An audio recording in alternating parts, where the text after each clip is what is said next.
esquina de la cumbia nos encontramos con otro gran personaje, nuestro amigo Peluso. Hola, ¿qué tal? Bueno, contento de estar aquí en el programa Purito Perú.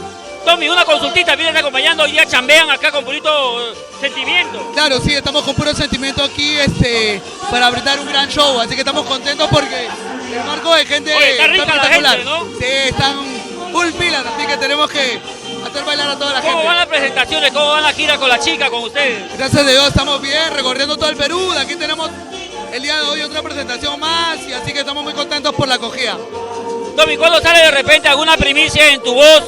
Como en otras épocas de Caribeños, ¿te acuerdas? Claro, sí, estamos grabando una producción y cada uno va a tener una canción, así que poco a poco vamos a ir soltando las primicias.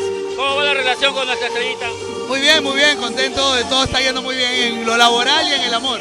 No, sí, vino también las fotos que posteamos, todo amoroso, todo chévere. Claro, la estamos pasando muy bonito, juntos, trabajando y gracias a Dios todo está muy bien. Me contaron que te viene también una gira, creo, por Estados Unidos. A Estados Unidos aún no está confirmado, pero en julio está confirmado Europa, así que estamos contentos. ¿Para qué fecha más o menos se van a Europa? Para el 20 por ahí. ¿De este mes? No, de julio. Ah, ya, para la fecha pasa de repente. Sí, claro. Oye, Peluso, Tommy, muchas gracias, papá lindo, y mucha suerte, que te siga yendo de la maravilla. A ti, gusto verte.